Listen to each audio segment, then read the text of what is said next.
just gone 6:30, and Gemma and I have been in our isolation pub, that's our dining room, for the past 2.5 hours. We're perhaps a little bit drunk because we decided that every time we saw or heard the word unprecedented, we'd have a little sip of alcohol. Oh. Unprecedented.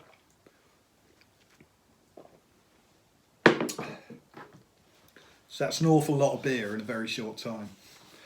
Anyway, it's August the 30th, 1986, and we've got a copy of Sounds, which by this time was 55p. And on the cover are, perhaps controversially, one of my favourite bands of the 80s, the Mighty Lemon Drops. And also, and there they are. And also on the cover mentioned are Cameo, fabulous, Blood Uncles, okay, The Godfathers, brilliant, James, who had, no, don't knock James, because James had struggled throughout the 80s, a little bit like Pulp, and then suddenly found their niche in the 90s. What with Oh Sit Down? Yeah, but Sit Down actually came out, I think we'll probably find out later in this issue, that Sit Down actually did come out around about 86. Was James the one, like, I saw a documentary where about the Hacienda, and I'm pretty sure on the opening night it was James was playing with a certain ratio. I think that's pretty likely. That's pretty likely. And Cameo, are they the ones that did Word Up? Yep, Cameo, yep, absolutely. He of the massive cod piece. I don't know about that. No, really? No. Larry Blackman. All right. Huge cod piece. I don't know if he had a huge cock below the cod piece, but he had a big cod piece. Anyway, also Julian Cope live, Bon Jovi and Everything But the Girl LPs. So a little bit of everything here. So let's have a look at what's going on in here. News pages. First story here is Fallout. This is the Fall. Play a short batch of live dates prior to the release of their album at the end of September. Where are we? August 30th, 1986. Ben Sinister? No. What do you mean, no? What do you mean? Do you think it could have been Ben Sinister by the Fall? I don't know. I don't. Ben Sinister? No. I don't know the song. All right. No, it's an album. Oh. I think what I was doing there was just, I think it probably was the album they're referring to is probably Ben Sinister. Oh, okay. So I wasn't asking you to Ben Sinister. So anyway, that's by the by. What else have we got here? David Sylvian releases a new double album entitled Gone to Earth on September the 1st. He's employed the likes of Robert Fripp, Bill Nelson, as well as former Japan colleagues Steve Janssen and Richard Barbieri. Interesting. The Housemartins. Now there's a controversial one, isn't it? Because a lot of people I know that were involved in the I don't like the term, but the indie scene in the 80s and early 90s, loathed the Housemartins. I actually love the Housemartins. The first album is brilliant, second album is very, very good. And I guess it was partially to do with around about this date when they first hit it big time. They played at I think it was the second or third WOMAD festival, which happened to be just outside my hometown of Clevedon in Somerset. And I was one of many that were employed to do security down there. And we were playing football with them, and they were just really fun young lads. They had no pretensions about being pop stars at all at the time. They were just good lads. And so I've always had quite a fondness for the Housemartins. So can you defend Caravan of Love though? I can't defend Caravan of Love at all, but I do appreciate their talent as 4 young lads from Hull being able to do 4-part harmonies like that. It's I've heard it's other not stuff. what you'd expect, I've is heard it? other To be stuff fair. of theirs, and I did like it, but Caravan of Love is the one that got them big, and unfortunately is Well, it was number shite. one. Yeah, it was Right. number one single. It's terrible. But- It's not great, but it's not what you'd expect from four lads from Hull, is it? A cappella harmonies like that. It's ridiculous, really, isn't it? I don't know. It's Do you not think? patronising. No, I don't think it's patronising at all. I'm just saying that four working class lads from Hull to work out. Well, all right, maybe. Oh, sorry, it is patronising. Forget about it. Right, let's move on. Pete Wiley, that wacky Liverpudlian who spent the summer in London recording his album.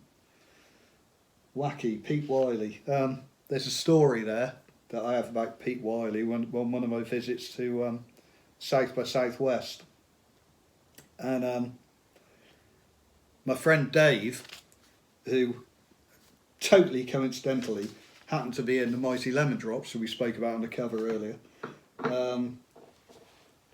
I met him in a bar in Austin, Texas.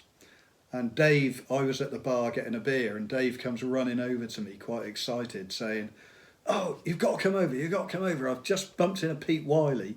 And he recognised me, which isn't a great surprise because the Mighty Lemon Drops were actually quite big. But he recognised me, and he's full of compliments. "You've got to come over and meet him."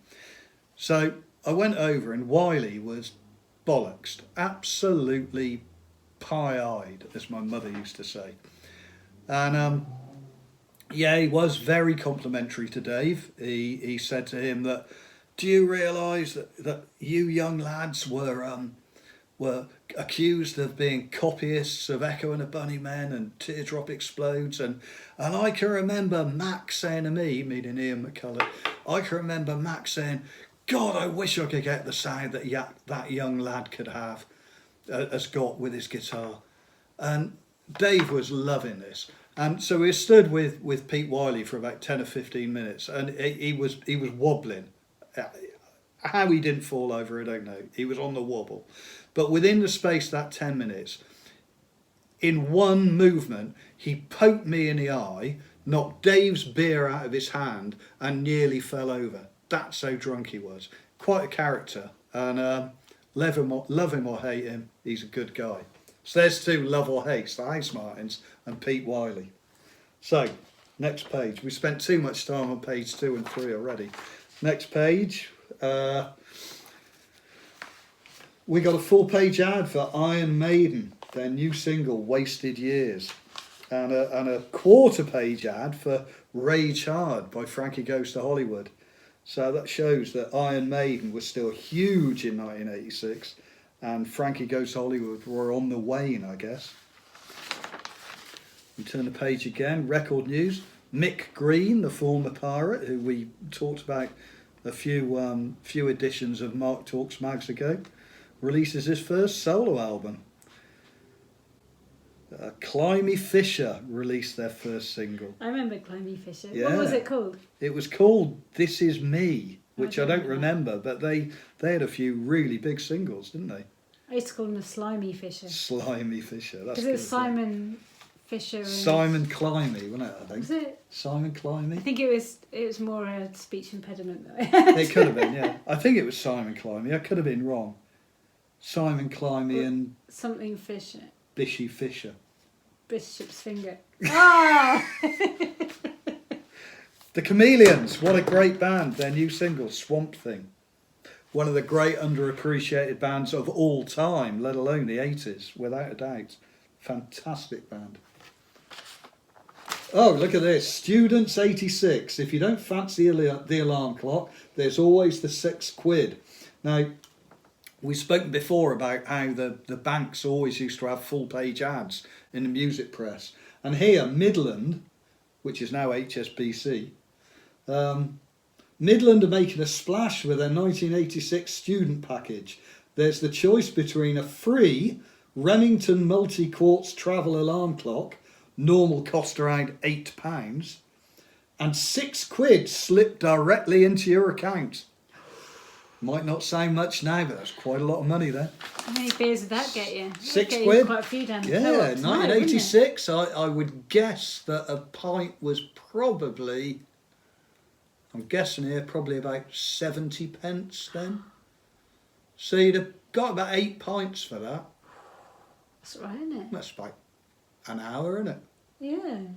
An For hour, you. or hour in For the pub. you. An hour in the pub. Okay. Next page. Oh dear. Duran Duran's mega boring bass player John Taylor is turning into a fat blob. It's a bass player thing, I think. Yeah, I think it probably is. Those were the days. If you missed it then, don't miss it now. Reminisce with those who were there. So said my handkerchief invitation to the Limelight's 10th anniversary of punk party. What's the handkerchief invitation? Well, no, it's probably like a napkin Ah. invitation. Basically, what they're saying is that people were trying to make a big thing of the 10th anniversary of punk, and it fell flat on its face. Hard to believe now, isn't it, when we've had all the big anniversaries of punk in recent years. Not going to be long before it's 50 years, folks. I'd Just have a thought few more that years. punk wouldn't want an anniversary. I think it's not punk that wants an anniversary, it was the media that wanted an anniversary, really, wasn't it? Who have we got here?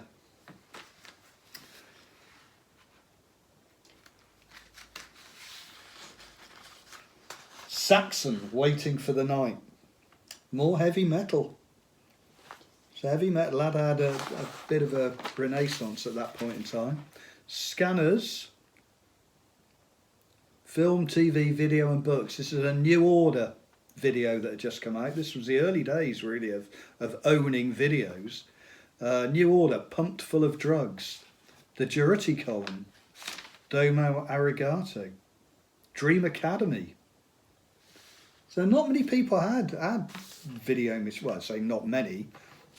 Not everybody had video players in those days. And Highlander had just come out. Christopher Lambert, or Lambert, was a hunk in Greystoke and a punk in Subway before graduating to immortality for Highlander. What a great film that was. AC/DC, Shook Me All Out Long, more heavy metal. Singles. Let's have a look. What have we got? Goodbye, Mr. Mackenzie. Talking Heads. Fatal Charm. The Mighty Lemon Drops, The Other Side of You. Appalling! Learning the Crucial 3 songbook off by heart does not a new Messiah make. The Crucial 3 being Julian Cope, Ian McCulloch and Pete Wiley.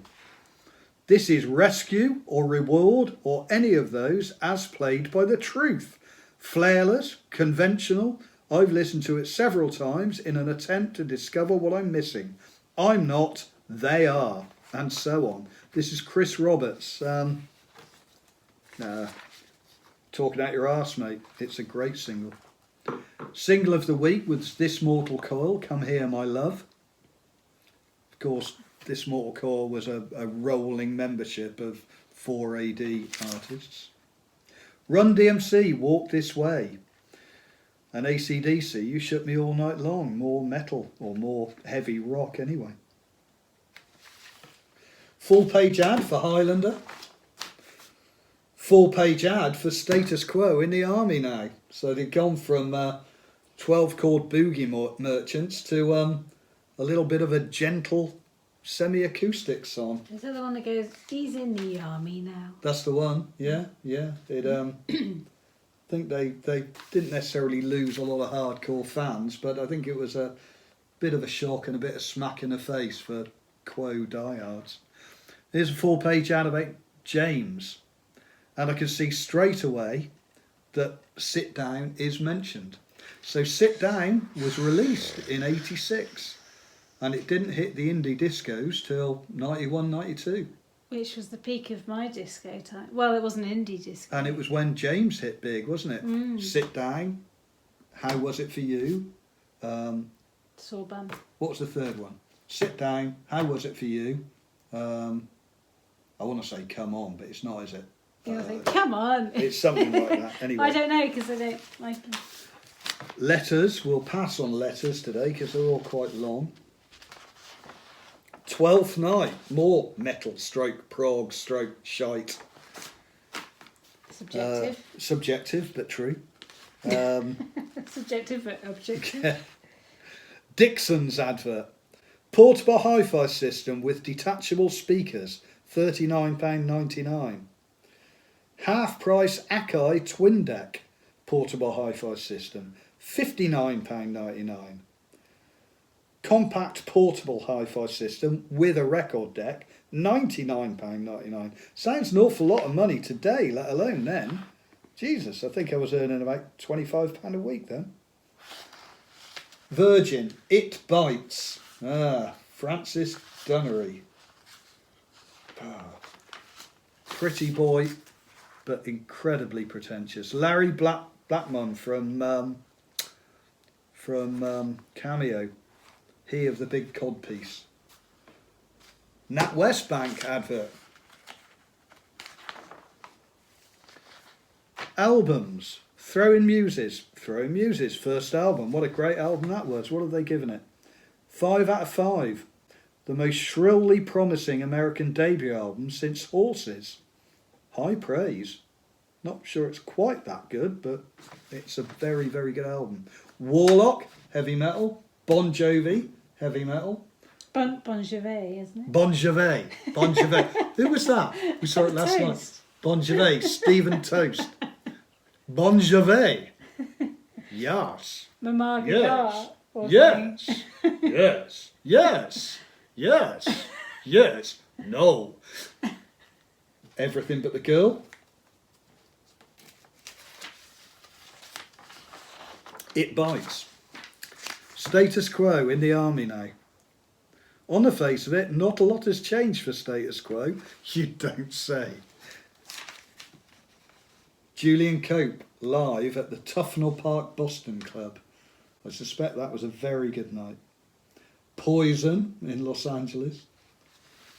R.E.M. Life's Rich Pageant featuring the single Fall on Me. When R.E.M. were very, very good. Live review of It Bites. Annette Peacock. The Art of Noise. And a little ad down here for the Mighty Lemon Drops, The Other Side of You, which was right royally slagged off earlier, but is brilliant. Live page, Saxon, Underworld. Can't be the same Underworld, can it, in 1986? Maybe, yeah. Surely maybe. not, surely not. You do the math.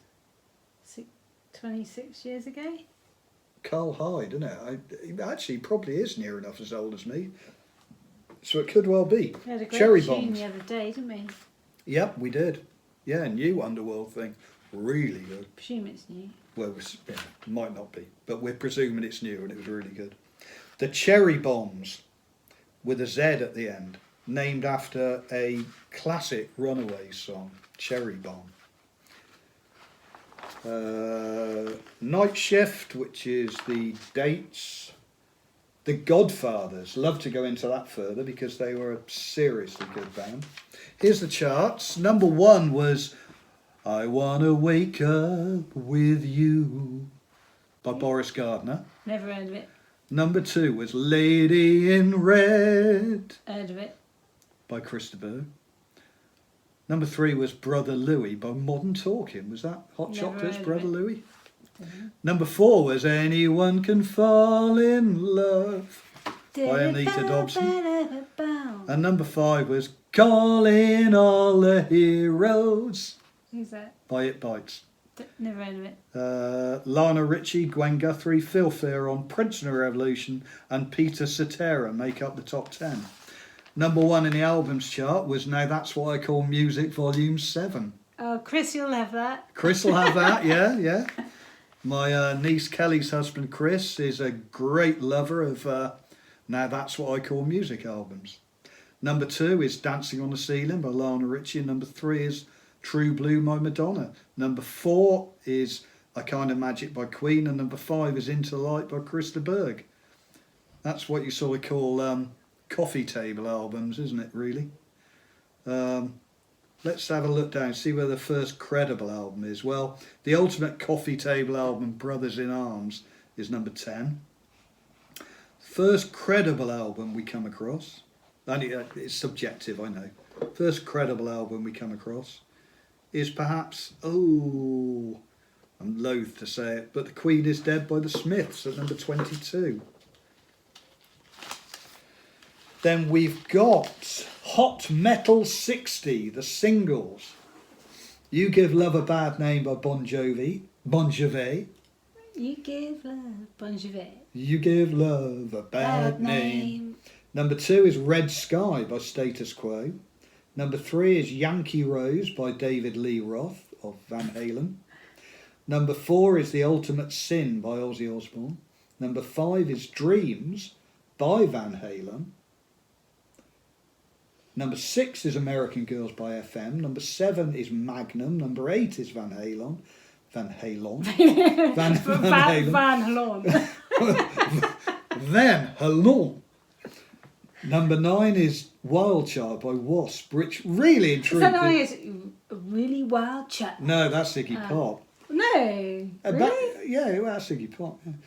Wild Child by Wasp actually is probably the first proper metal single in here, and the rest is just sort of pretty softish rock. Oh, number 11, Death Forever by... Who would have made? Zeppelin? No, who would have made a song called Death Forever? No, Def Leppard. No, Death Forever. You're deaf. No. Def Leppard. No. Name me a band that would write a song and title it Death Forever. Deaf. Forever. I am deaf today. Who would have made a song called Death Forever? You might not know the song, but there's one band that would write a song called... Def Leppard. No, bloody Motorhead. Oh, I didn't know. Anthrax. Oh dear. There's Anthrax, Motorhead and Wasp are the only remotely proper metal songs in the top 20. Number 1 in the albums, thank God for Lemmy. Number 1 is Orgasmatron by Motorhead. And then it just gets worse as we go down. Until number 29, Blizzard of Oz by Ozzy. Indie albums, number 1 is Queen is Dead. Number 2 is London Nil Hull 4 by the Housemartins. Then number 3 is High Priest of Love by Zodiac Mindwall. Number 4 is Gift, the Sisterhood, which is the Sisters of Mercy. Number 5 is Giant by the Wooden Tops, great band. Number 6 is Discover by Gene Loves Jezebel, who at the time I really liked, but they haven't aged well. Number 7 is Best Before 1984 by Crass. Strange thing for Crass to be doing, bringing out retrospectives. Number 8 is Step on It by Bogshed, fantastic. Number 9 is Only Stupid Bastards Help, EMI, which is by Conflict.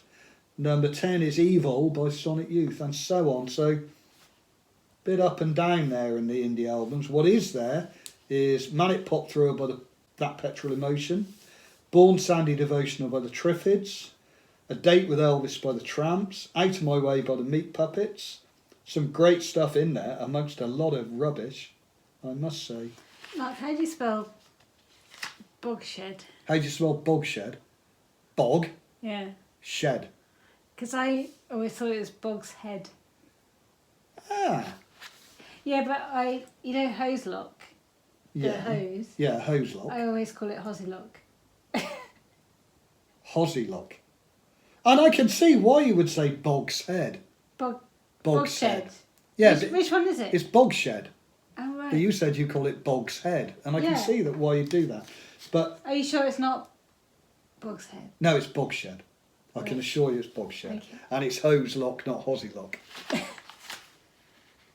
Don't you just love Gemma? Indie singles, number 1, A Question of Time by Depeche Mode. Straight in. There's a bit cheat in the indie singles then, because they, like today, the word indie really doesn't mean indie at all. So you got A Question of Time by Depeche Mode on Mute, which was a sort of semi-indie label, gone straight in at number 1. I'm looking down here for what I would regard as proper indie labels, and I suppose Better Dead Than Wed by Class War on Motorhate at number 11 is sort of indie. I suppose they are all indie labels, but not really indie. And then we got a big article on the Mighty Lemon Drops, and I'd love to go into this further, but let's just have a little look here. It's asking each of them questions, and it's a great picture, actually. It is a great picture. Yeah, let's show you that, but we'll show you better later. It's asking questions, and then each of the members of the band are sort of jumping in with answers. And I do know this article actually from back in the day, and so I'm going to jump on a bit here because I know that there'll be something in here that really sums up the lads. And knowing Dave quite well, it sort of sums him up as well, really, although not so much in recent years. It says, I'd imagine that if you were to have females approach you after a show, their motives would be a lot more wholesome than those of other groups. I mean, I'm sure if I were a girl, I'd want to make a fuss and cook you meals and mother you all. And Keith, who was the drummer, said, that's all right, that's fine by me. Tony, the bass player, says, there'll be girls coming backstage with sandwiches and stuff like that. Sounds good. So spare time, boys? What do you do with your spare time? And Dave says, go down the pub, recalls Dave, with the slightest hint of longing in his voice. Have a drink, game of darts. And then the interviewer says, do you ever worry about one day being unable to do this? It's really not like that where we live. Keith says, we even see Noddy Holder down the pub. Do you? Dave says, he goes in the same pub as us, and I mean, it's not Wolverhampton's rock and roll pub by any means. You mean he's just an ordinary bloke? Oh God, yeah. Actually, it's dead weird because Noddy's the only famous person you ever see in Wolverhampton. And Keith says, although you do see Roy Wood occasionally. Rock and roll, eh? Oh, that's nice. Yeah, ordinary guys. Not quite on the crest of a wave at the time. On the up, they achieved far more success in America. But ordinary guys then, ordinary guys now, and all the better for it. And here's all the classified ads, which are a bit boring. And on the back page, a big advert for Sony, which says £49.95 now buys a Sony for every room in the house. So there we go. That sounds August the 30th, 1986. Until the next time. Sorry for being a little bit drunk tonight, but there we go.